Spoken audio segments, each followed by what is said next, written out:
आप एक जगह पर ज़्यादा देर के लिए अगर बैठ जाते हैं तो उठने में घुटने दर्द होने लग जाते हैं, उठा ही नहीं जाता है।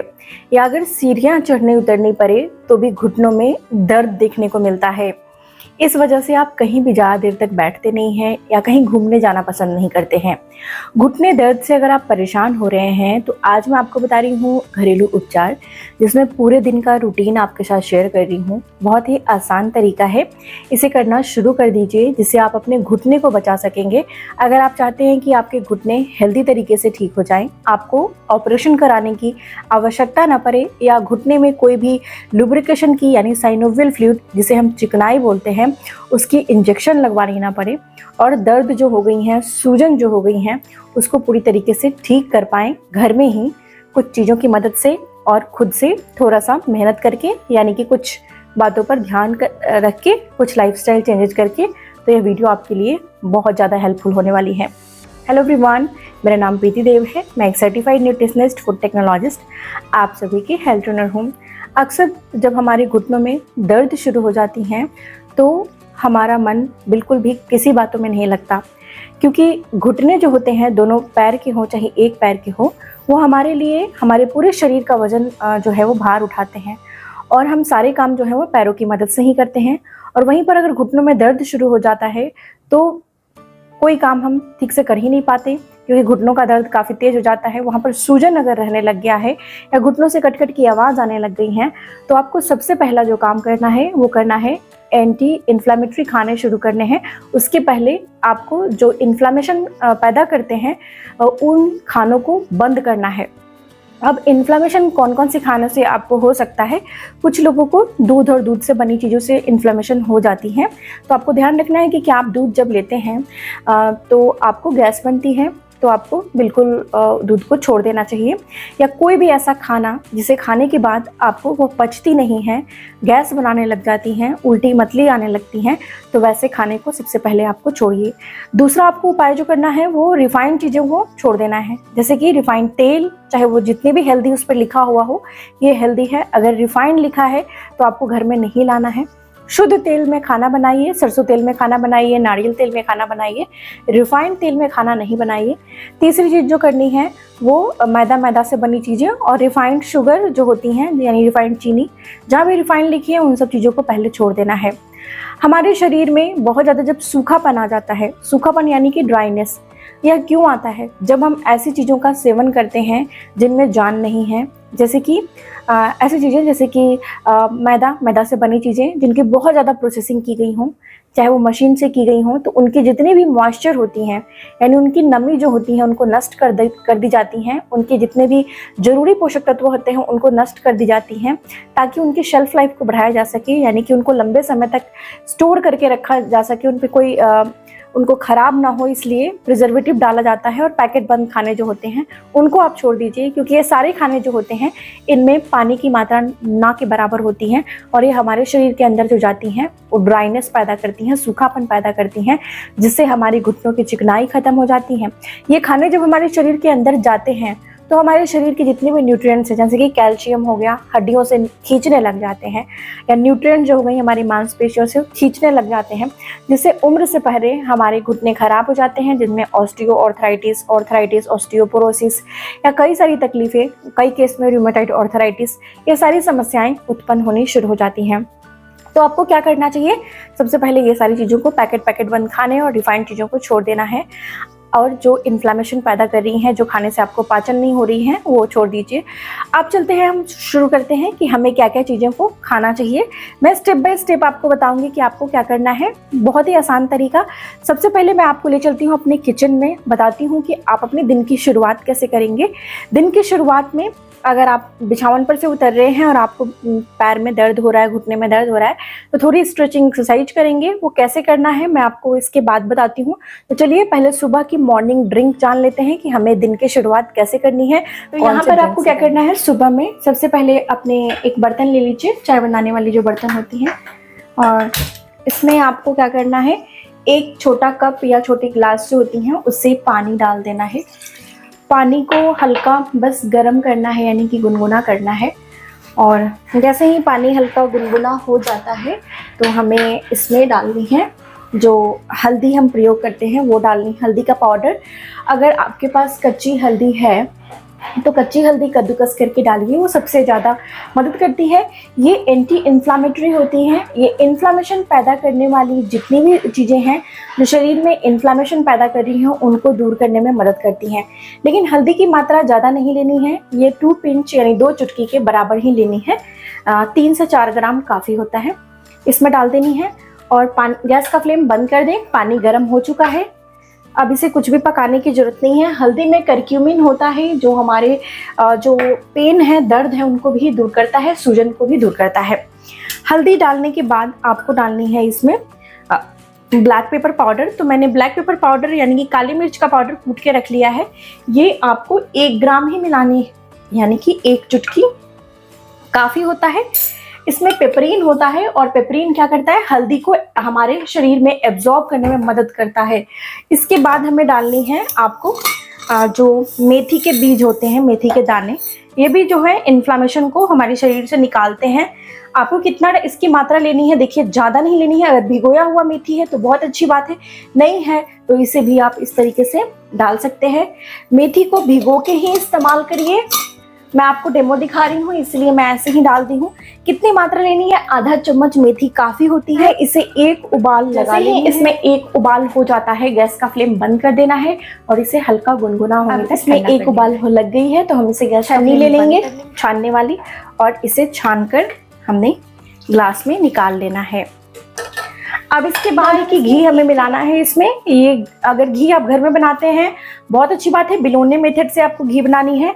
घी क्या करता है, हमारे शरीर में जो सूखापन बहुत हो गया है, रूखापन जो हमने बताया, घी की ड्राइनेस हो गई है, दूर करती है, जिससे हमारे घुटनों में चिकनाई यानी कि लुब्रिकेशन बननी शुरू होती है। इसीलिए घी का प्रयोग करना चाहिए। अब घी का प्रयोग करने का ये मतलब ये नहीं कि आप पराठे बनाकर खा रहे हैं, तल के खा रहे हैं तो घी आपको नुकसान कर सकती है। एक दिन में एक व्यक्ति के लिए आपको 2 से 3 ग्राम ही घी प्रयोग करना चाहिए और इसे क्या करना है कि इस पानी में मिला देना है। और ये सुबह सुबह खाली पेट ही मात्र 1 वक्त ही लेना है, इससे ज़्यादा नहीं। घबराए नहीं, इससे वज़न नहीं बढ़ता है। इससे आपके शरीर में जो बहुत ज़्यादा रूखापन आ गया है, जिससे आपके शरीर में एयर इम्बैलेंस हुआ है यानी कि वायु की समस्या उत्पन्न हुई है, जैसे जोड़ों के दर्द शुरू हो चुके हैं, वो तकलीफ दूर होनी शुरू हो जाएंगी। और नेचुरल तरीके से, प्राकृतिक तरीके से ओमेगा 3 होता है इसमें, जिससे आपकी लुब्रिकेशन यानी कि साइनोवियल फ्लूइड चिकनाई भी बनाने में मदद करेगी। क्या करना है, इसे धीरे धीरे गुनगुना करके, बहुत गर्म नहीं पीना है, बैठकर सिप सिप करके इसे पी लेना है। अब आइए मैं आपको बताती हूँ इसके बाद, पीने के बाद आपको कौन सी प्रक्रिया करनी है। जैसे ही घुटने में दर्द शुरू होता है तो हम अपने वजन को कम करने के पीछे पड़ जाते हैं, बहुत ज़्यादा मेहनत करने लगते हैं, दौड़ने लगते हैं, भागने लगते हैं, जो पहले हमने नहीं किया, और बहुत ज़्यादा एक्सरसाइज शुरू कर देते हैं। इसकी वजह से घुटने पे और ज़्यादा भार बढ़ जाती हैं और हमारे घुटने वो भार को ले नहीं पाते हैं, इतना तेज़ी से चलना शुरू कर देते हैं, जिससे घुटने घिसने शुरू हो जाते हैं और जिससे हमारे पैर टेढ़े होने शुरू हो जाते हैं। तो जब भी आपके घुटने में दर्द शुरू होती है तो आपको भाग दौड़ नहीं करना है, बहुत तेज़ एक्सरसाइज नहीं करनी है, आपको स्ट्रेचिंग व्यायाम शुरू करनी है। ये स्ट्रेचिंग आपको मदद करने वाली है ब्लड के सर्कुलेशन को बढ़ाने के लिए। कोई भी हमारे शरीर में अगर तकलीफ हो, अगर वहाँ पर ब्लड का सर्कुलेशन बढ़ा दिया जाए यानी कि रक्त की संचार को बढ़ा दिया जाए तो वहाँ पर हीलिंग शुरू हो जाती है, यानी कि वो रिपेयर होना शुरू हो जाता है और सेल्स जो डैमेज हुए हैं, खराब हुए हैं, वो दोबारा से बननी शुरू हो जाती है। क्या करना है, तो चलिए आपको कहीं पे बैठ जाना है। आप ड्रिंक ले लिया आपने, हमने बताया, उसके बाद आपको बैठ जाना है। सोफा पे बैठ जाइए, बिछावन पे बैठ जाइए, आपको बैठना है और अपने एक पैर को मोड़ के रखिए, नीचे रखिए या फिर वहीं पर रहने दीजिए और दूसरे टांग, एक टांग से जिसमें आपको समस्या है उससे शुरुआत करिए, फिर दूसरे टांग में आपको करना है। इसमें आपको क्या करना है, ये वाली तकिया को या कुशन को यहाँ लगा देनी है, इसके ऊपर ये पैर को रखना है, ठीक है, जिससे क्या होगा, घुटने के नीचे थोड़ी सी जगह बन जाएगी। अब आपको क्या करना है, इससे अपने घुटने को नीचे की तरफ दबानी है और छोड़नी है। 1, नीचे पुश करें, 2, 3, 4, 5, 6, 7, 8, 9, 10, यानी कि 10 सेकेंड्स के लिए करना है रिलैक्स। इससे ज़्यादा मेहनत नहीं करनी है, शुरुआत में आपको सिर्फ इतना करना है। अब दूसरे स्टेप में आपको क्या करना है, एक दुपट्टा ले लीजिए, अगर नहीं हो सकता है, आपकी हाथ नहीं पहुंच सकती है तो एक दुपट्टा ले लीजिए, आप यहाँ पे फंसाइए और इसे अपनी तरफ खींचिए। हाथ से अगर हो सकता है तो उंगलियों को अपनी तरफ खींचिए, घुटना नहीं मुड़नी चाहिए, ध्यान रखना है। और इसे खींच कर रखिए 1 2 3 4 5 सेकेंड्स के लिए और फिर छोड़ दीजिए। इससे आपकी नीचे से स्ट्रेचिंग होती है, जिससे नसें खुलती हैं, नसों में दर्द जो हो रहा है उसमें आराम देखने को मिलता है। अब तीसरे स्टेप में दर्द में तुरंत आराम पाने के लिए 2 उंगलियां ले लीजिए और ऐसे पैर के नीचे लगाइए, घुटने के जस्ट नीचे, और उंगलियों से नीचे दबा के रखिए कम से कम 30 सेकेंड के लिए, और दबा के रखिए। बहुत आराम मिलेगा, पहले दिन में दर्द में आराम हो जाएगा, पहले दिन में ही आराम होगा। अभी करके देखिए और मुझे मैसेज करिए अगर आपको आराम मिलता है तो मुझे लिखकर बताइए, और फिर इसे छोड़ दीजिए। अब घुटने के जो ऑपरेशन से बचाने वाला जो एक्सरसाइज मैं आपको बता रही हूँ, उसमें आपको क्या करना है कि आपको सोफा पे या कुर्सी पे या बिछावन पे जो पैर हैं उनको नीचे की तरफ, थोड़ा ऊपर की तरफ, इस तरह से ऊपर उठाने के लिए आपको एक तकिया नीचे लगा लीजिए और पैर को लटका के नीचे बैठ जाना है। इस तरीके से आप कोई भी काम कर रहे हैं तो पैर को नीचे लटका के रखिए, घुटने नीचे लटकने चाहिए। इससे क्या होता है कि अगर आपके घुटने में गैप बन गई है, घुटने में गैप की समस्या हो गई है, उसकी वजह से अगर दिक्कत हो रही है तो वो ठीक होने में मदद मिलती है। और रोज ही अपने घुटने की मालिश करिए तेल से। सरसों तेल में आपको मेथी दाना पका लेना है और साथ में उसमें लहसुन पका लेना है और उससे अपनी घुटने की मालिश करनी है। इससे भी घुटने दर्द ठीक होते हैं और आगे चलकर ऑपरेशन कराने की आवश्यकता नहीं पड़ती है। कैल्शियम का भी सप्लीमेंट लेना बहुत आवश्यक होता है और D3 भी बहुत आवश्यक होता है। इसके लिए आपको क्या करना है, 1 छोटी चम्मच आपको पंपकिन सीड ले लेना है, 1 छोटी चम्मच सफ़ेद वाला तिल ले लेना है, 1 छोटी चम्मच काली वाली तिल ले लेना है, और इसके साथ जो काले वाली मुनक्का आती हैं वो ले लीजिए। रात भर इसे भिगो के छोड़ दीजिए और साथ में अलग से एक कटोरी में 1 टेबल स्पून यानी 1 बड़े चम्मच से जो आपकी अलसी के बीज आते हैं, जिसे हम फ्लैक्स सीड्स बोलते हैं, उसे भिगो कर रख दीजिए। अब इसे भिगो के रखने के बाद दोनों ही चीज़ों को सुबह उठने के बाद आप कोई एक्सरसाइज कर लेते हैं, उसके बाद इन सारी ही चीज़ों को आप चबा चबा के खाइए। अलसी के बीज में ओमेगा 3 होता है और ये हार्मोनल जो प्रॉब्लम की वजह से अगर महिलाओं में ये तकलीफ देखने को मिलती है, खासकर 40 की उम्र के बाद घुटने खराब होते हैं, उनमें यह बहुत मदद करती हैं। और साथ में जो हमने बताया कि ये जो पंपकिन सीड्स है उसे लेने से आपको बहुत फ़ायदा मिलेगा, मैग्नीशियम की कमी पूरी होगी। कई बार मैग्नीशियम की कमी होने की वजह से शरीर में कैल्शियम और विटामिन डी की कमी हो जाती है, जिससे हड्डियां कमज़ोर होने लग जाती हैं, तो उसकी कमी दूर हो जाती है। और आपको हमने बताया कि जो है वो लेना है, क्या बोलते हैं, सीसम सीड्स, यानी कि जो तिल लेना है, सफ़ेद तिल और काली तिल। ये दोनों ही तिल जो होते हैं ये आयरन होता है और कैल्शियम में भरपूर होता है, जिससे हड्डियों को मजबूती देने में यह मदद करता है। जिसमें आपको मैंने बोला कि अगर दूध से एलर्जी है तो यहाँ से अपने कैल्शियम के सप्लीमेंट को पूरा कर सकते हैं। काला वाला मुनक्का बोले या किशमिश बोले, ये आपके पेट को साफ करता है, आयरन की कमी को दूर करता है, यानी खून की कमी को दूर करता है। खून शरीर में पर्याप्त मात्रा में हो तो ऑक्सीजन अच्छे से फ्लो करती है और जिससे आपको फ़ायदा मिलता है। तो ये सारी चीज़ें आप करना शुरू करिए। साथ में मैं आपको एक योग अभ्यास बता रही हूँ। ये योग अभ्यास में आपको हस्त मुद्रा बता रही हूँ। ये हस्त मुद्रा आपकी वायु, यानी कि अगर एयर इम्बैलेंस हो गई है, यानी कि बाएबादी जिसे बोला जाता है, वो हो गई है, तो उसमें मदद करती है। अब हमारी उंगलियों में आप देख सकते हैं ये 4 फिंगर, ये चौथी उंगली जो होती हैं दोनों हाथों में, देखिए इसे नीचे करना है। एयर बहुत मात्रा में बढ़ जाती है शरीर को तो सुखाने लगती हैं, जोरों में चिकनाई सुखाती हैं। उनको अपने अंगूठा से, यानी कि जो सन होता है उससे ऐसे रखना है, इस तरीके से देखिए, और इसे दबाना है। बाकी उंगलियों को सीधा रखना है। ये मुद्रा का अभ्यास आप जरूर से करिए, सुबह सुबह इसका अभ्यास करिए। लंबी सांस लीजिए, मुंह से सांस छोड़िए और इस तरह से मुद्रा बना के रखिए।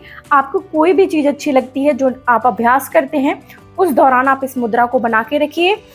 लंबी सांस लीजिए, मुंह से सांस छोड़िए और रिलैक्स महसूस करिए।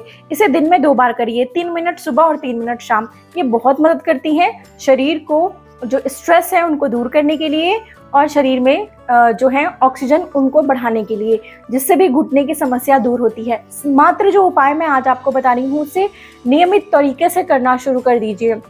आपको 2 से 3 दिनों में ही फर्क दिखना शुरू हो जाएगा और अगर आप इसे लगातार कर लेंगे 1 से 2 महीने, तो आपको घुटने जो हैं वो खराब जो हो रहे थे वो दोबारा से ठीक होने शुरू हो जाएंगे। सावधानियां बरतनी है जो हमने बताई हैं और जो उपाय बताए हैं वो करना शुरू करिए। और मुझे लिखकर बताइए अगर आपको फर्क दिखता है तो। आप कहाँ से इस वीडियो को देख रहे हैं। तब तक अपना बेहद ख्याल रखिए। वीडियो अच्छी लगती है तो इसे लाइक करना नहीं भूलिए। शुक्रिया। आज के लिए इतना ही। सबसे जरूरी मुस्कुराना नहीं भूलिए, मुस्कुराते रहिए। शुक्रिया।